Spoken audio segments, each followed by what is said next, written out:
pregnant Bigfoot who trusted me vanished one day. 5 years later, I finally know the truth, and it's worse than I ever imagined. Summer of 2019. My father's cabin in the Klamath-Siskiyou wilderness. I found tracks near the woodpile, 18 inches long, a stride length that made no anatomical sense. Then I saw her, 7 feet tall, reddish-brown hair, unmistakably pregnant, and unmistakably unwell. For 8 weeks, I left food and medical supplies on a tree stump. She used them. She understood. We exchanged sounds in the darkness like two species learning to speak. Then one night, she looked at me with something I can only call grief, made the saddest sound I've ever heard, and walked into the forest. She never came back. Last October, I found a cave 2 miles from the cabin. Inside were tiny bones, and beside them, the same gauze I'd left on that stump 5 years ago. She'd kept it. She'd carried it to her child's grave. I've never told anyone this story. Not my daughter, not my ex-wife, not the colleagues who spent 30 years trusting my judgment on matters of life and death. I'm 63 years old now, and I've kept this secret for 5 years because I still know, that the moment these words leave my mouth, everything I built in my career becomes a question mark. Every diagnosis I ever made, every animal I ever saved, every professional opinion I ever offered, all of it gets weighed against the possibility that Terrence Whitlow lost his mind in his father's cabin in the summer of 2019. But I'm telling it now. I have my reasons, and I'll get to them. My name is Terrence Whitlow. I'm a retired wildlife veterinarian. I practiced for 30 years in Ashland, Oregon, treating everything from black bears to elk to the occasional mountain lion that wandered too close to civilization. I've sedated animals that could kill me with one swipe. I've delivered calves in freezing barns at 3 a.m. I've euthanized creatures I loved because it was the merciful thing to do. I tell you this not to impress you, but so you understand. I know animals. I know their behavior, their body language, their capabilities. I know the difference between what's possible and what isn't. What I encountered in the Klamath-Siskiyou wilderness wasn't possible, but it happened anyway. My father died in November of 2018. Lung cancer, diagnosed too late, gone within 6 weeks. We hadn't spoken properly in almost 10 years. Not since the last argument about his stories, the ones he'd been telling since I was a boy. Things he'd seen in the woods around his cabin. Things he swore were real. I was 48 the last time I laughed at him, called it early dementia, told him to see a doctor about the hallucinations. He never forgave me for that. I never apologized. The cabin sat empty for 8 months after he passed. I was the only heir, so the property fell to me along with everything else. His truck, his tools, his ashes in a brass urn that I kept on my bedroom dresser because I couldn't decide what to do with them. My daughter Nora kept asking when I was going to deal with Grandpa's place.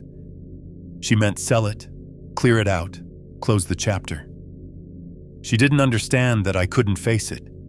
Not the cabin itself, but what it represented. The last decade of silence between us. The words I never said. I finally drove up there in late June of 2019. Told myself it would be 1 week.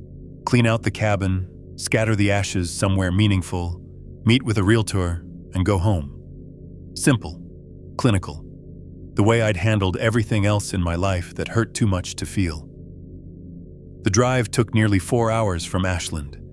The last 90 minutes on Forest Service roads that hadn't been maintained since my father stopped paying the county to grade them. My sedan wasn't built for that terrain, and by the time I reached the property, my back ached and my coffee had gone cold in the cup holder. But the cabin, God, the cabin was exactly as I remembered it. My father built it in 1971, the year I was born. Hand-cut logs, a stone fireplace, a covered porch that faced west toward a meadow that dropped into a creek bed. He'd chosen this spot deliberately, I knew that much, though he'd never explained why. 2 miles from the nearest neighbor, 40 minutes from cell service, surrounded by old-growth forest so dense that sound seemed to die 10 feet past the tree line. I sat in my car for a long time before I went inside. The urn was on the passenger seat, and I remember thinking that this was the closest my father and I had been in a decade. I had no idea what was watching me from the trees. I didn't sleep well that first night. The cabin smelled like dust and old wood smoke and something else underneath. That particular staleness of a place that's been closed up too long. I'd brought sheets from home, but the mattress in my father's bedroom held the shape of him still. A shallow depression on the left side where he'd slept alone for the 15 years since my mother passed. I couldn't bring myself to lie in it.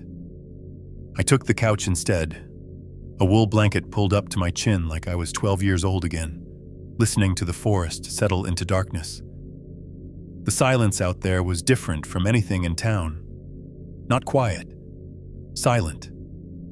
No traffic hum, no neighbor's television bleeding through the walls, no distant sirens, just the occasional creak of the cabin adjusting to the cooling air, and somewhere far off, the single hoot of an owl that stopped mid-call and didn't resume.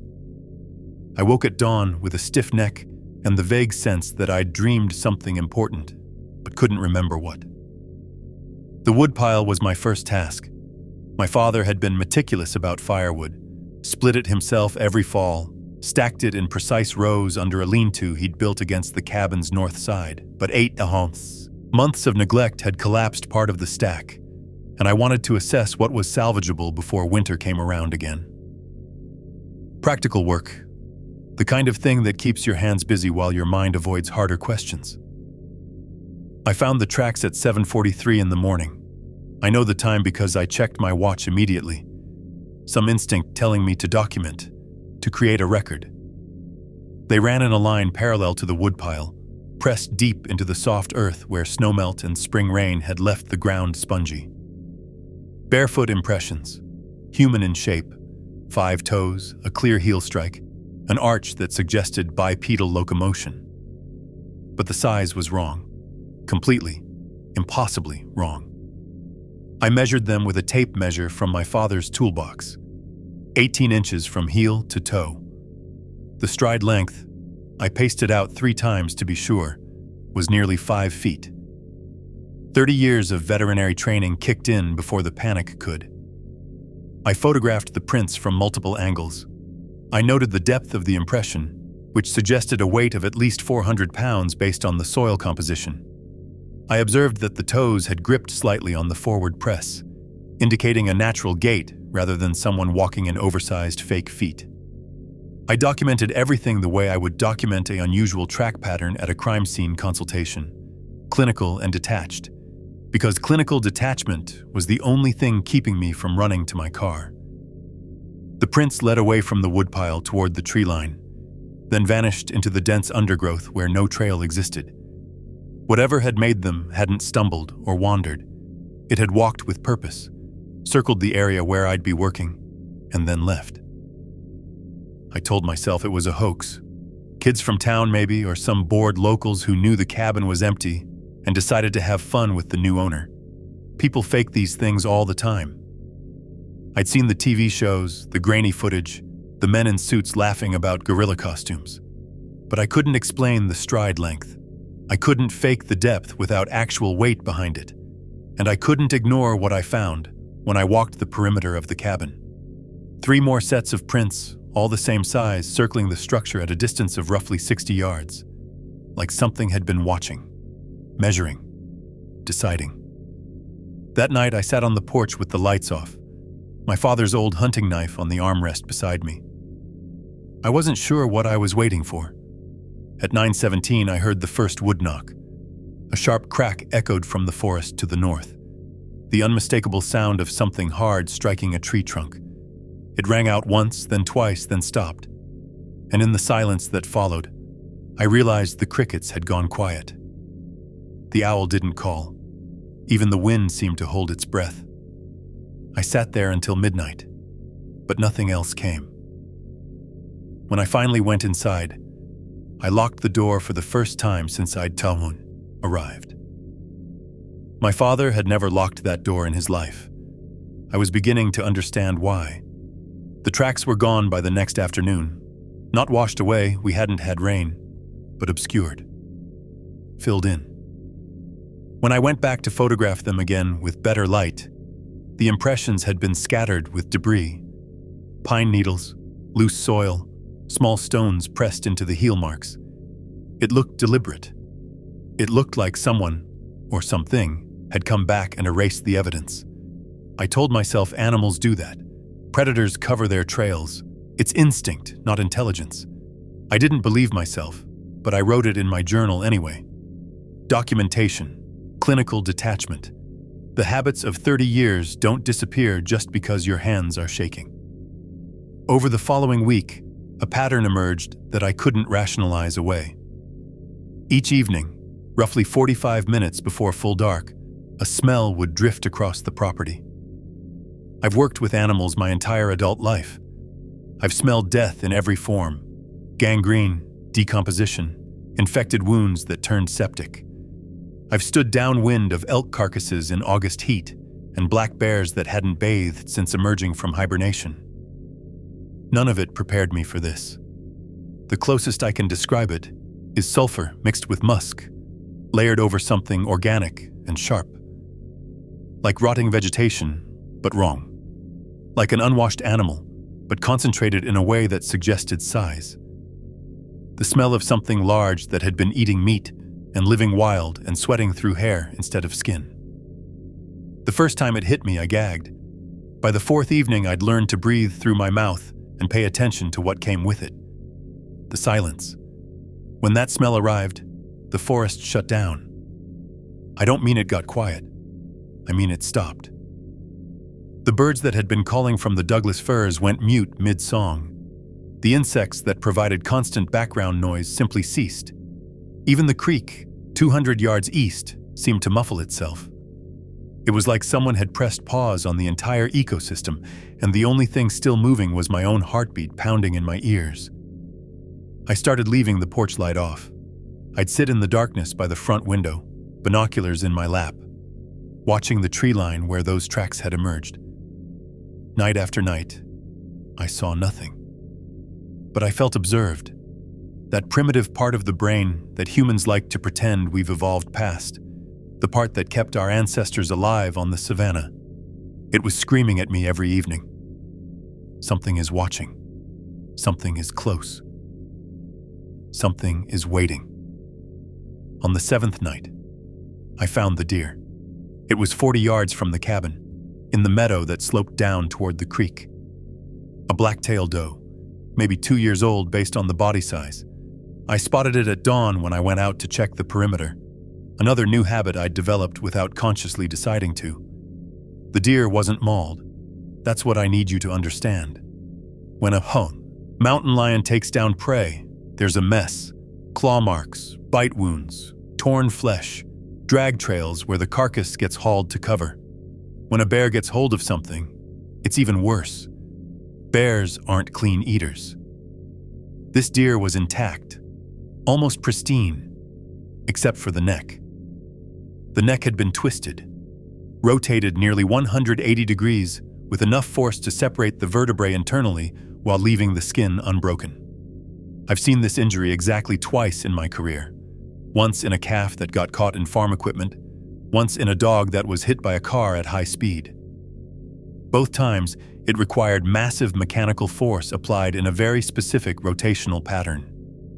No predator in North America kills like this. Not naturally. Not without tools.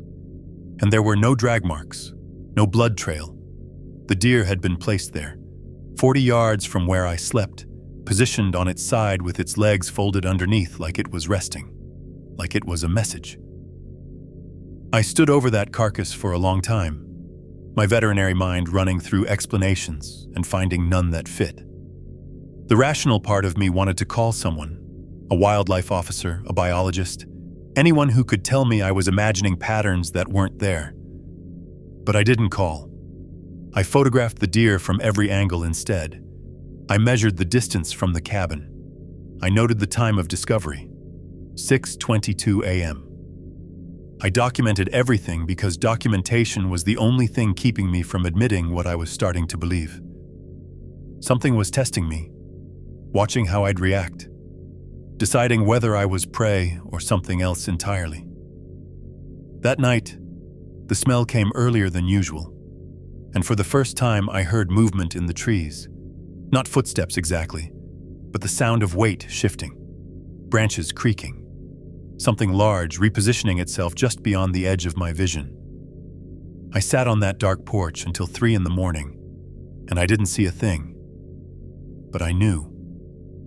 Whatever had left those tracks, whatever had killed that deer, whatever was filling the forest with silence and that terrible smell, it was getting closer. And it wasn't afraid of me at all. I should have left. I know that. Anyone listening to this is probably thinking the same thing. Rational man, trained scientist, clear evidence of something dangerous in the immediate vicinity. The logical response is obvious. Get in the car, drive to town. Let someone else figure out what's happening in these woods. Instead, I called my daughter and told her I needed another week. Nora was patient about it, the way she's learned to be patient with me since her mother and I divorced. Estate paperwork, I told her, and she accepted it because what else could she do? She didn't know about the tracks. She didn't know about the deer with its neck twisted backward. She didn't know that her father was sitting in the dark every night, watching the tree line like a man waiting for a diagnosis he won. Already suspects. Just don't isolate yourself up there, Dad, she said before hanging up. It's not healthy. She wasn't wrong, but I couldn't explain what was keeping me. I couldn't tell her that for the first time since retirement, I felt something other than the hollow uselessness that had settled into my chest when I cleaned out my office. I had a puzzle. I had something to observe, document, understand. I had purpose, even if that purpose might get me killed.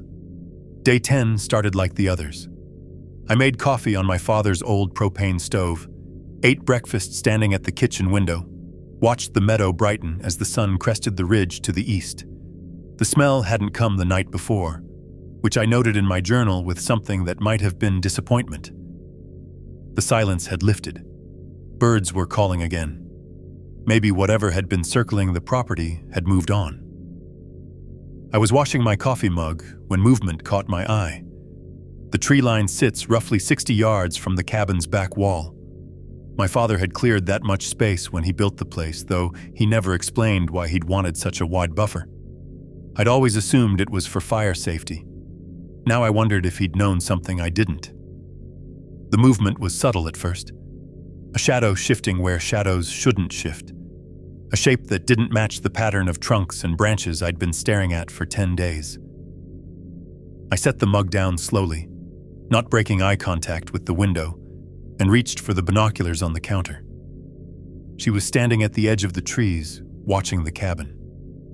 I say she because of what I noticed in the next 30 seconds, but in that first moment, all I registered was size. 7 feet tall, easily. Maybe more. Covered in dark, reddish-brown hair that caught the early light and showed auburn highlights where the sun hit directly. Bipedal, upright. Arms slightly longer than human proportion, hanging at the sides. A face that was, I don't know how to describe it, somewhere between human and ape, but not quite either. Broad nose, heavy brow, eyes that reflected the light with an amber tint I've only ever seen in nocturnal mammals. She was watching me the way I was watching her, not with the blank stare of a startled animal, but with something that looked horribly like assessment. Then she turned, and everything changed. The way she moved when she turned away, that's when I knew. One arm came up to cradle her midsection, protective and careful. Her gait shifted to accommodate a center of gravity that had moved forward. The slight waddle, the shortened stride, the way she kept one hand near her belly even as she retreated into the shadows. I've seen that posture in 1,000 pregnant animals. Horses, cattle, dogs, cats, elephants at the zoo. The body language of late-term pregnancy is universal across mammals, and this creature, whatever she was, was displaying every sign. She was pregnant, heavily pregnant, and something in the way she moved told me something else. Something that made my stomach drop even as my clinical mind started cataloging symptoms. She wasn't just pregnant. She was struggling. The slight hitch in her step, the way she favored her left side, the careful, pained quality of her movements. She was pregnant, and she was not well. She disappeared into the trees before I could process what I was seeing. But I stood at that window for another hour, binoculars pressed to my face, hands trembling, waiting for her to come back. She didn't. Not that day. But I knew she would. And I knew with a certainty that terrified me that I wasn't going to leave until I understood what was wrong with her. 30 years of veterinary medicine had trained me for a lot of things, but nothing had prepared me for this. I didn't sleep that night.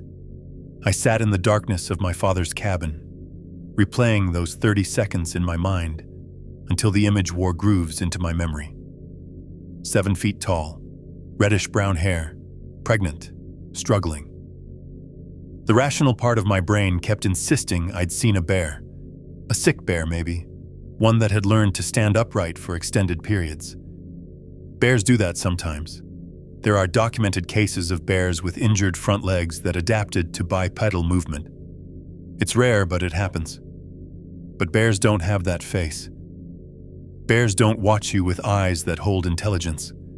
Bears don't cradle their bellies with one arm while retreating like a woman protecting her unborn child. I knew what I'd seen. I just couldn't admit it yet.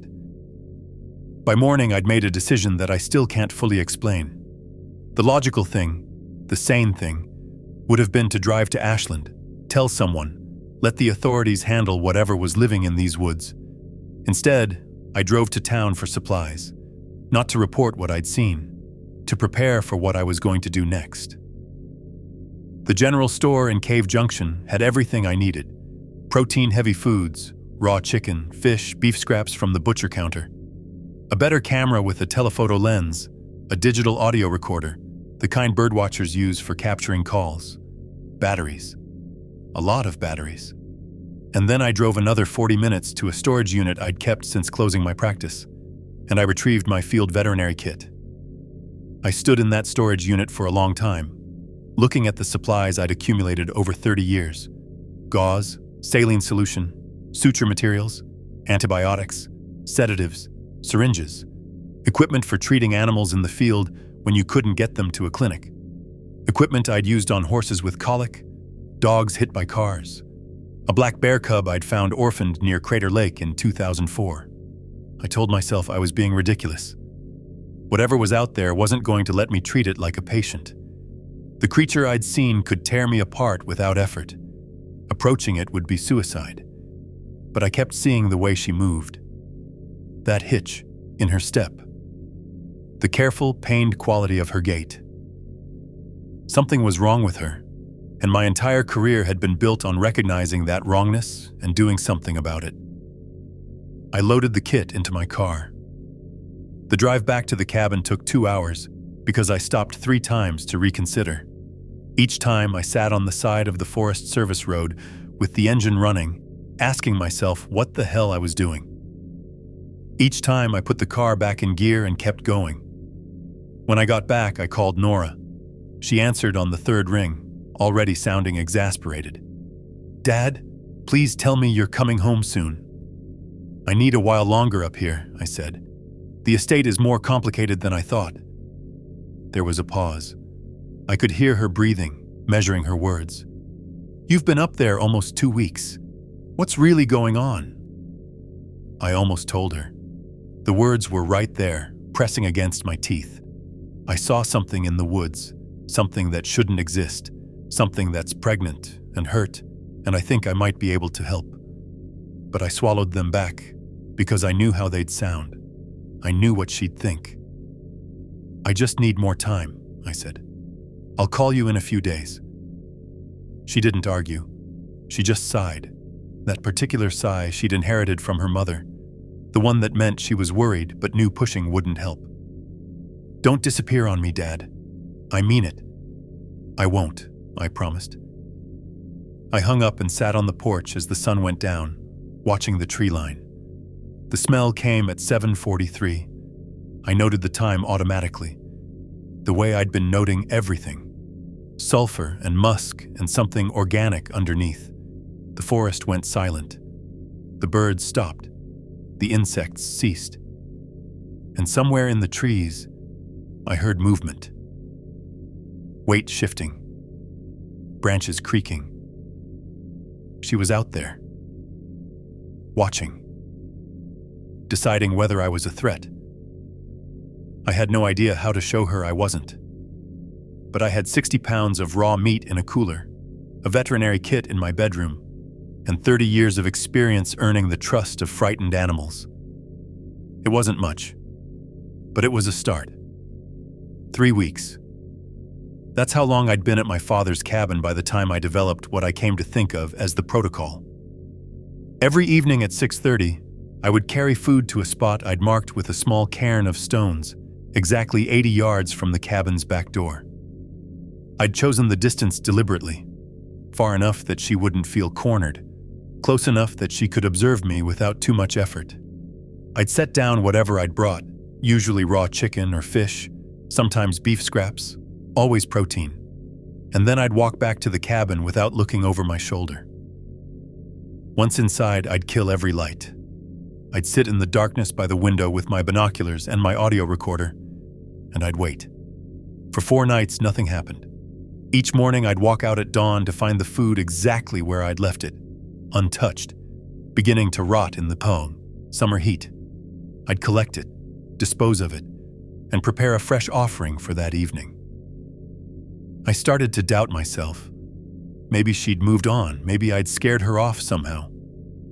Maybe I'd imagined the whole thing. The tracks, the deer, the glimpse through the window. Maybe I was just a lonely old man having a breakdown in his dead father's cabin, playing make-believe with raw meat and wishful thinking. On the 5th night, everything changed. I woke at dawn and made the walk to the cairn the way I always did, expecting to find another pile of rotting chicken. Instead, I found nothing. The food was gone, not scattered by scavengers, gone cleanly, completely, as if it had been lifted away by hands rather than torn apart by teeth. And circling the spot where I'd stood the night before, pressed deep into the soft earth, were footprints. The same prints I'd found near the woodpile that second morning, 18 inches long, 5 feet between strides. She'd come to the cairn after I'd retreated.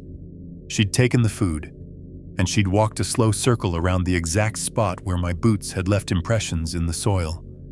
She was studying me, learning my patterns, testing whether I would change my behavior once I knew she'd been there. I didn't change a thing. That evening at 6:30, I brought more food. I set it down in the same spot. I walked back to the cabin without looking. I killed the lights and waited.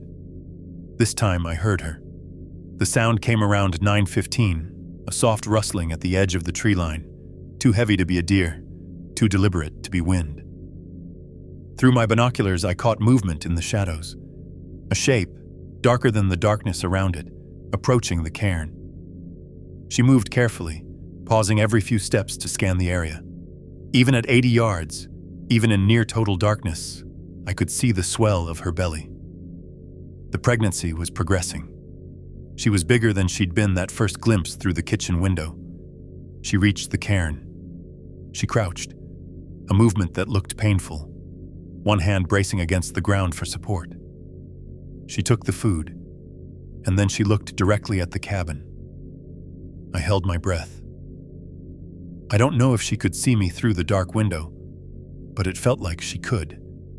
It felt like she was looking right into my eyes, measuring me, making a decision. After what felt like minutes, she turned and retreated into the trees.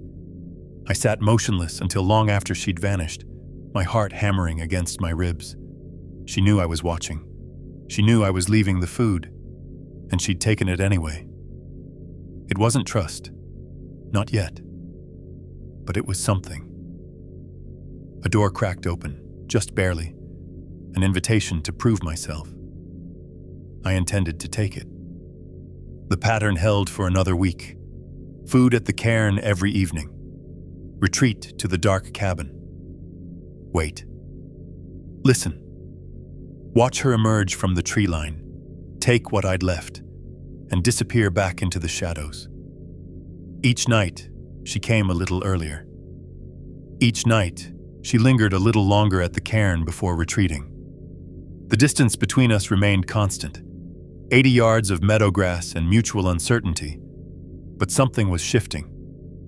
She was learning that I wouldn't follow. I was learning that she would return. On day 26, I saw the wound. It was mid-afternoon, unusual for any kind of sighting. She was almost entirely nocturnal by habit, emerging only after dusk and vanishing before dawn.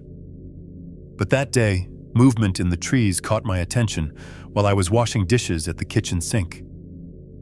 I grabbed my binoculars and pressed them to the window, scanning the tree line until I found her.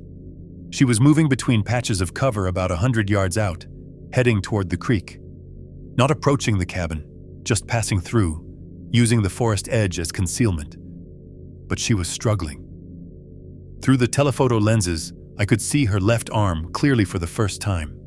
There was a gash on her forearm, starting just below the elbow and running nearly 8 inches toward the wrist. Even at that distance, I could see the angry red of inflammation surrounding the wound. The edges were swollen, puffy in a way that suggested infection had already set in. My mind started running through possibilities automatically. Territorial fight with another of her kind. Old barbed wire from a fence line that had been swallowed by the forest decades ago. Self-injury from a fall or a failed hunt. The cause didn't matter as much as the consequence. Untreated infection in a pregnant mammal is catastrophic. The body's immune response to infection competes with the resources needed to sustain a pregnancy. Fever, even low-grade fever, can cause developmental problems or trigger premature labor. Sepsis can kill both mother and offspring within days. I'd seen it happen in horses, in cattle, in dogs. The progression was always the same. Infection spreads, fever spikes, the body starts shutting down. She was already moving with that careful, pained quality I'd noticed the first time I saw her. If that wound went untreated, things would get worse, quickly. That night, I changed the protocol. I moved the cairn closer, 60 yards instead of 80. And beside the food, a pile of raw fish from the grocery store in Cave Junction, I placed something else. A clean cloth, folded neatly. A bottle of saline solution, the kind I'd used 1,000 times to flush wounds in the field. A tube of antibiotic ointment, broad spectrum, safe for topical use on open injuries. I wrapped the medical supplies in plastic so they'd be protected from dew, and I set them beside the fish where she couldn't miss them. I didn't expect her to understand. How could she? These were human tools, human medicines, designed for human application.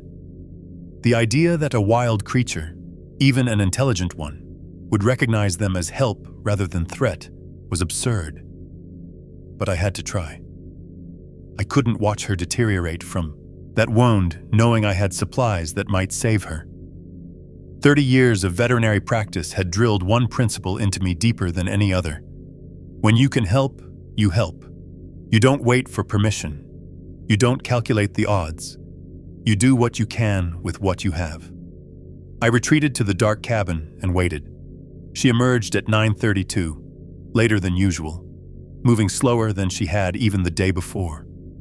She approached the new cairn position cautiously, circling it twice before committing. She took the fish first, lifting it cleanly. Then she paused.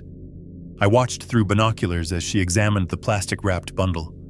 She turned it over in her hands. Hands, not paws, with fingers that moved independently. She sniffed it. She held it up to the faint moonlight. Then she took it with her into the trees. I sat awake until dawn, wondering if I'd just made a terrible mistake. I barely slept that night. Every sound from the forest sent me to the window. A branch cracking, an owl calling, the rustle of wind through the firs. Each time I found nothing but darkness and the ordinary noises of a wilderness night. By dawn, I couldn't wait any longer. I walked out to the cairn at first light, my boots soaking through with dew as I crossed the meadow. The fish was gone, as expected. The plastic wrapping I'd used for the medical supplies lay discarded about 10 feet from the cairn, torn open but not shredded. And the cloth, the clean white cloth I'd included for cleaning the wound, was folded beside a fallen log. Not dropped, not scattered. Folded. I picked it up with shaking hands. The fabric was stained with discharge, yellowish green, the unmistakable color of infected fluid. She'd used it. She'd pressed it against the wound and cleaned away the worst of the infection.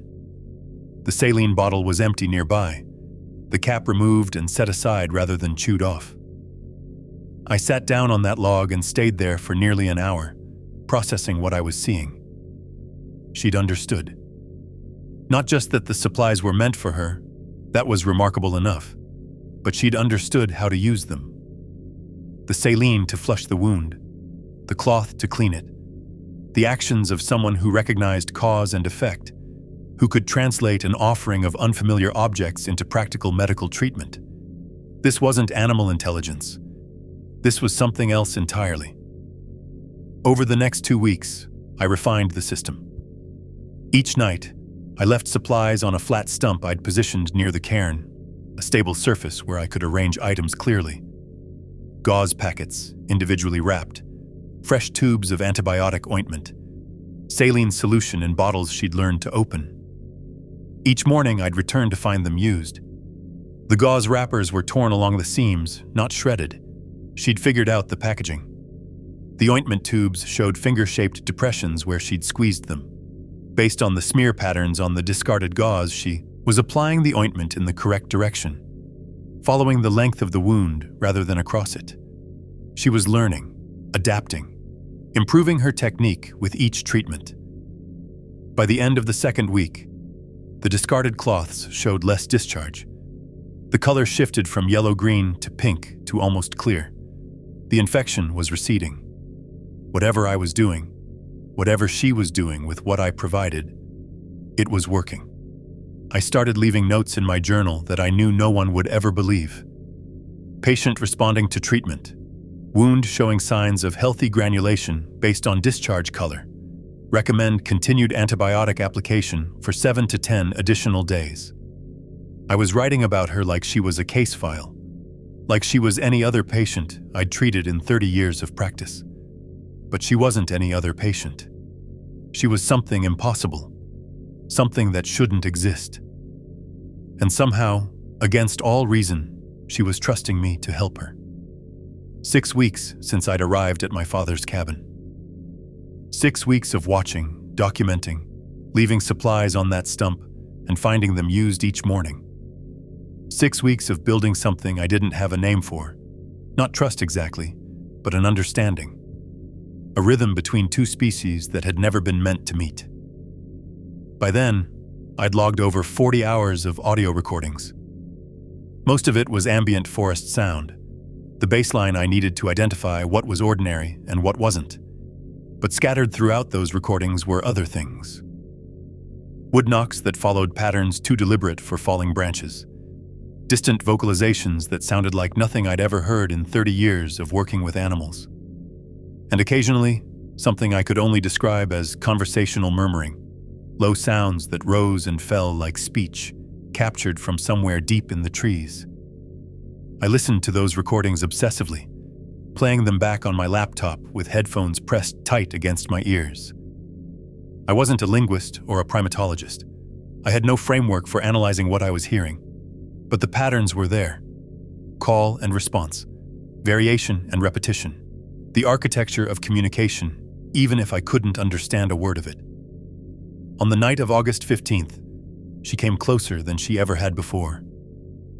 I was on the dark porch, the way I always was after leaving the evening's supplies. The moon was nearly full, bright enough to cast shadows across the meadow. I'd been sitting motionless for 2 hours, binoculars in my lap, when movement at the 50-yard line stopped my breath. She emerged from the tree line slowly, not approaching the stump, but angling toward the cabin itself. 50 yards, then 45, then 40. She stopped at the 40-yard line and stood there, fully visible in the moonlight. I didn't move. I didn't raise my binoculars. I just watched her watching me, and for a long moment, neither of us did anything at all. Then she made a sound. It wasn't a growl. It wasn't a scream or a howl or any of the vocalizations I'd captured on my recordings. It was lower than that, modulated in a way that felt intentional, almost questioning, like she was asking me something and waiting for an answer. I responded without thinking. I hummed, a low tone, roughly matching the pitch she'd used. Not words. I didn't have words for this. Just sound. An acknowledgement that I'd heard her. She went silent. I could see her head tilt slightly, the way a dog tilts its head when processing something unexpected. Then she repeated the sound. The same pattern, but slightly varied. Higher at the end, like she was adjusting to match my response. I hummed again. Different this time. A rising tone instead of flat. She answered. Different again. Lower. Longer. With a break in the middle that might have been intentional. For 20 minutes, we exchanged sounds in the darkness. I had no idea what we were saying, if we were saying anything at all.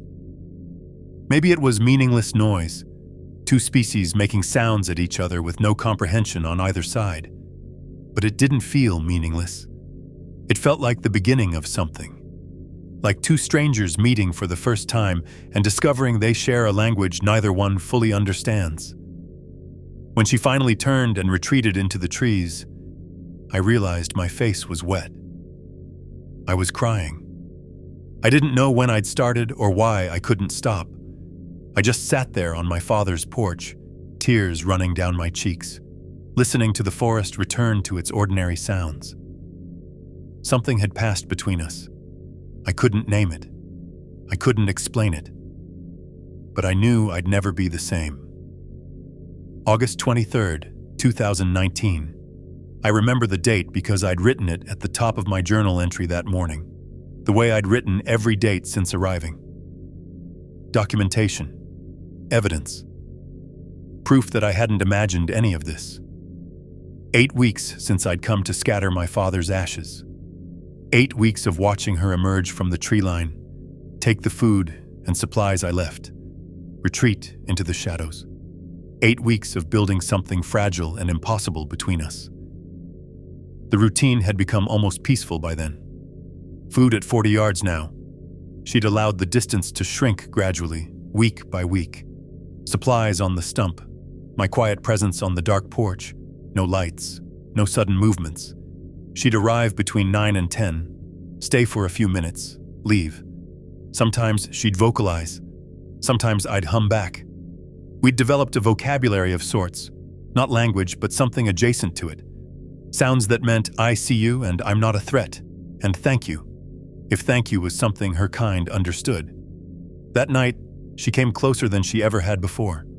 I heard her approach but didn't see her until she was already in the meadow, moving with that careful, pregnant gait I'd come to recognize. The moonlight was bright enough to catch the reddish highlights in her hair, the swell of her belly that had grown noticeably over the past 2 months. She passed the stump without stopping, past the 40-yard line, past 30. She stopped 20 feet from the porch steps. I couldn't breathe. I couldn't move. I just sat there, frozen, as she stood in the moonlight, close enough that I could see her face clearly for the first time. Her eyes weren't animal eyes. That's what I remember most. They held something I recognized. Intelligence, yes, but more than that. Emotion, depth, the weight of experience and memory and feeling. She looked at me the way a person looks at another person, like she was seeing me, not just observing a potential threat, but actually seeing who I was. We stayed like that for what felt like hours. Probably it was only minutes. Time had stopped meaning anything. Then she vocalized, a single sound, low and long and impossibly sad. I've heard a lot of sounds in my life. Animals in pain, animals dying, animals crying out for offspring that would never answer. None of it prepared me for this. It was the saddest thing I've ever heard, before or since. A sound that contained grief I couldn't fathom, for reasons I would only understand 5 years later. She held my gaze for another moment. Then she turned and walked back into the forest. I waited all night for her to return. I waited the next night, and the night after that. I left food on the stump until it rotted. I hummed into the darkness until my throat ached. She never came back. 2 weeks. That's how long I searched before I admitted she was gone. Every evening at dusk, I walked the perimeter of the property, calling out in low tones, the same sounds we'd exchanged that night when she'd come to the 50-yard line. I left food on the stump until it rotted, replaced it, watched it rot again. I hiked deeper into the forest than I'd ever gone, following game trails and dry creek beds, looking for tracks that never appeared. Nothing. No smell, no wood knocks, no movement at the tree line. The forest had returned to its ordinary rhythms, birds calling, insects humming, deer grazing in the meadow at dawn. Whatever had kept those creatures silent for 2 months was gone. I told myself she'd moved on. Pregnant animals often seek new territory before giving birth, somewhere safer, somewhere hidden, somewhere they can be vulnerable without threat. Maybe she'd found what she needed from me, the food, the medical supplies, whatever strange comfort our exchanges had provided, and decided it was time to disappear. But I couldn't shake the memory of that last vocalization, the saddest thing I'd ever heard. It hadn't sounded like goodbye. It had sounded like something else entirely, something I wouldn't understand for another 5 years. By mid-September, I knew I couldn't stay any longer. Nora had called 3 times that week, her patience finally wearing thin. Dad, you've been up there for 2 months. Whatever you're doing, it's not healthy. She wasn't wrong. I'd lost 15 pounds. I wasn't sleeping. I spent my nights on the dark porch, watching for something that never came. Before I left, I drove to the ranger station in Cave Junction. I'm not sure what I expected. Validation, maybe, or at least someone who would take me seriously. What I got was a pamphlet on black bears. The ranger was young, late 20s, with the practiced smile of someone who'd had this conversation before. Michelle, according to her nameplate. She listened politely while I described unusual wildlife activity and unidentified tracks on my property. I kept the details vague, large footprints, strange vocalizations, a pattern of behavior that didn't match any known species. I didn't mention the pregnancy. I didn't mention the medical supplies or the way she'd folded the cloth after using it. We get reports like this sometimes, Michelle said when I finished. The Klamath Siskiyou is a big wilderness. Lots of things out there that people aren't used to seeing. She slid the pamphlet across the counter. Black bears can be surprisingly large, and they'll stand on their hind legs when they're curious. That might explain the tracks. I looked at the pamphlet. A cartoon bear smiled up at me, surrounded by bullet points about proper food storage. The tracks were 18 inches long, I said. The stride length was nearly 5 feet. Something flickered in her eyes. Just for a moment. Just long enough for me to notice. She held my gaze a beat too long before looking away. I'll note it in the file, she said. If you see anything else, give us a call. I left the ranger station knowing she'd heard stories like mine before. Maybe she'd even seen something herself. But whatever she knew, she wasn't going to share it.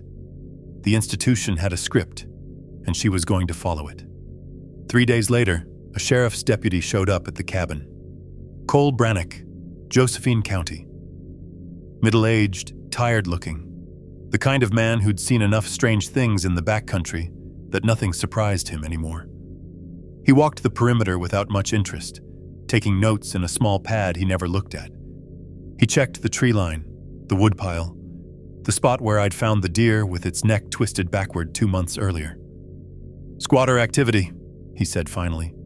"We get homeless camps deeper in the wilderness sometimes. They move through, leave signs, disappear before anyone can track them down."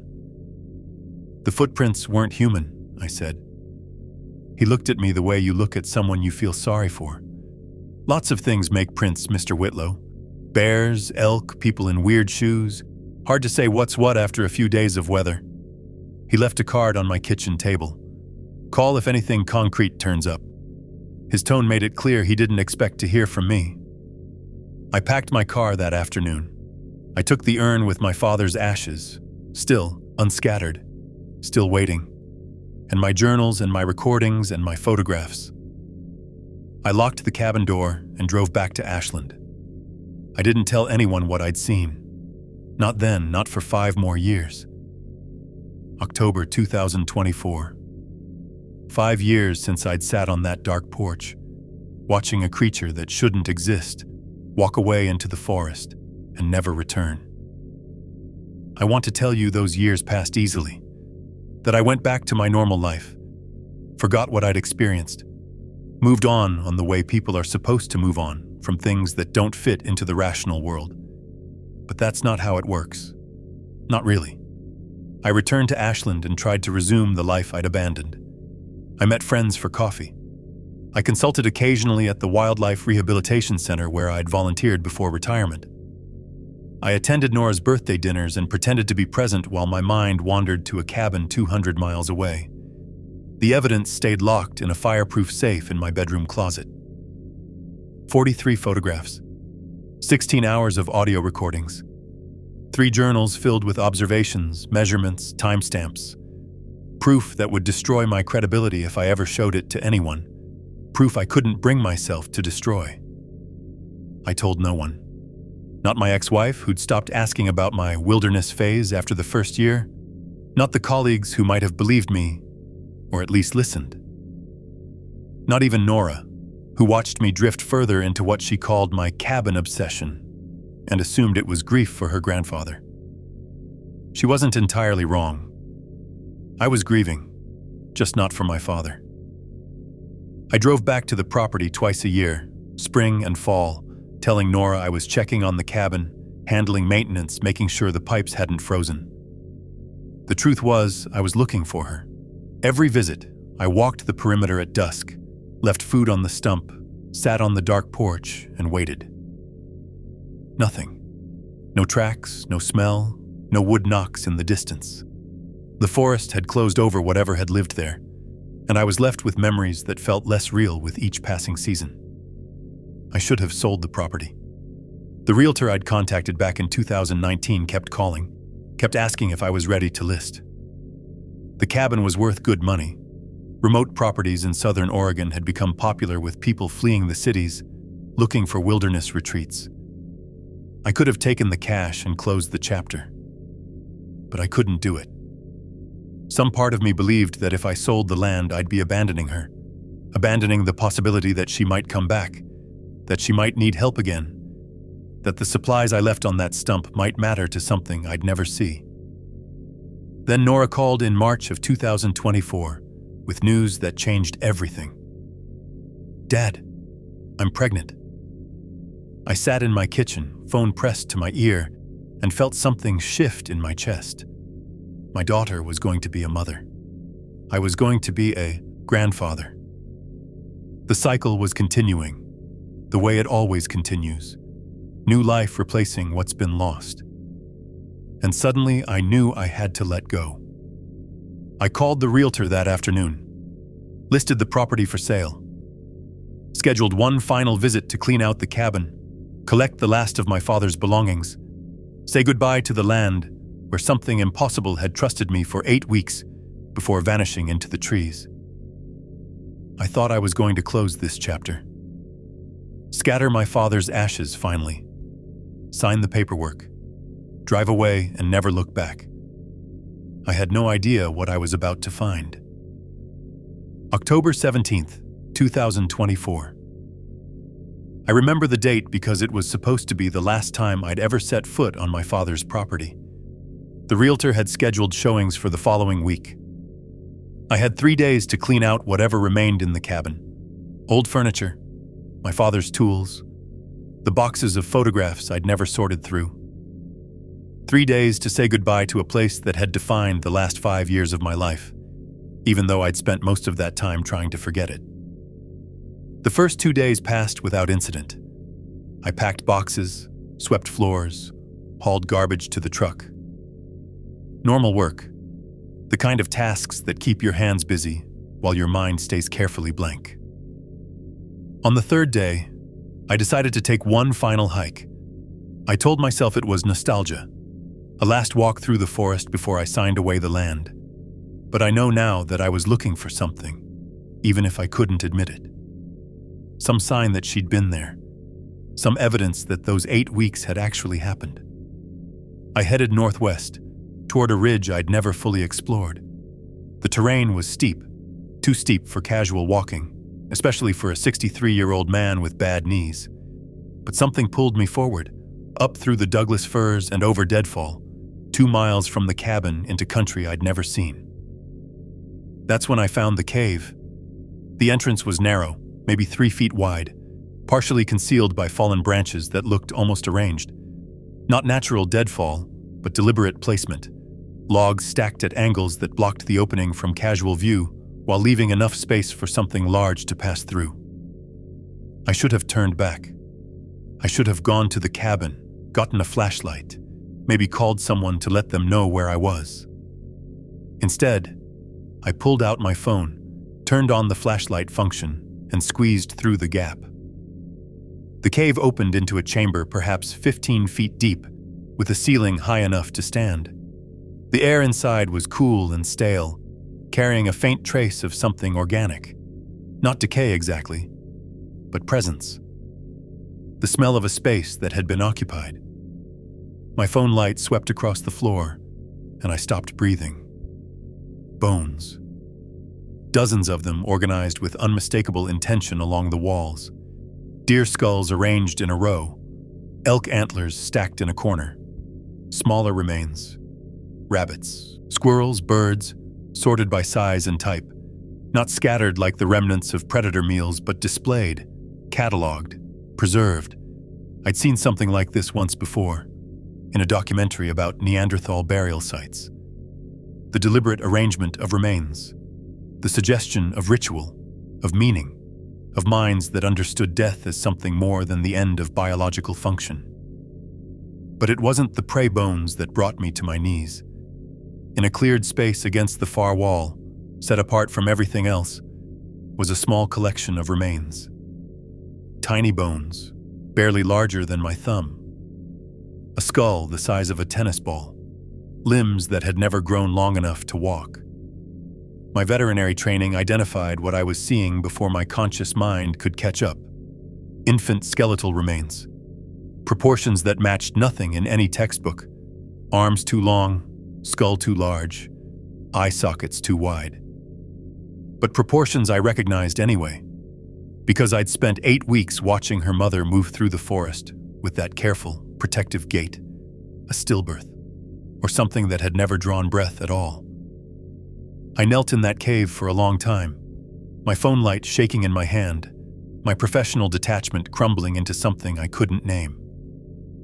Grief, maybe. Or recognition. The understanding that I was looking at something sacred, a grave, not a food cache, a mother's memorial to a child who never lived. And then my light caught something else, resting beside those tiny bones. Something that made no sense, something that changed everything. A piece of gauze, weathered, discolored, stained with something that had long since dried to brown, but unmistakable. The same gauze I'd left on that stump 5 years ago. The same gauze she'd used to clean her wound, then folded and discarded near the cairn. Except she hadn't discarded it.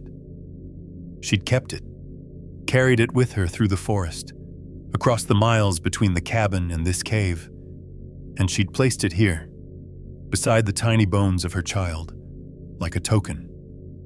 like a memory, like the one piece of evidence that someone had tried to help her. I don't know how long I knelt in that cave. Time had stopped meaning anything. The phone light flickered in my shaking hand, casting shadows that jumped and danced across the arranged bones, the careful displays, the small, cleared space where a mother had laid her dead to rest. My veterinary training tried to reassert itself, tried to make sense of what I was seeing in clinical terms. Stillbirth was common in wildlife. Infection, malnutrition, genetic abnormality, trauma.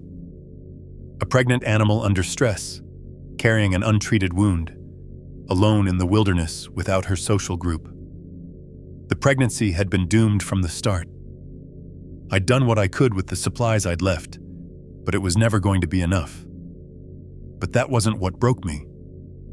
What broke me was understanding why she'd come to the cabin that last night, why she'd walked closer than she ever had before, why she'd looked at me with those eyes that held something I'd recognized but couldn't name. She'd known. She'd already known what was happening, what she was going to lose. Maybe she'd felt the pregnancy fail. Maybe she'd understood, the way animals sometimes understand, that the life inside her was already gone.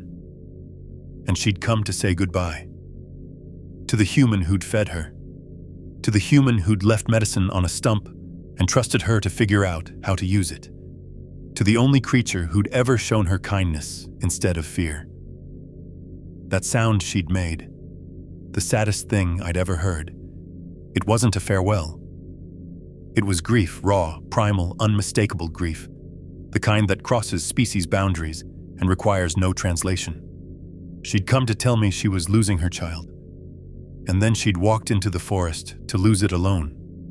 I sat back against the cave wall, phone light dying, darkness closing in around me. The rational part of my brain was screaming that I needed to leave, needed to document this, needed to tell someone. But I couldn't move. I could barely breathe, because I understood something else now. Something about my father, his stories, the things he'd seen in these woods that I'd dismissed as fantasy or dementia.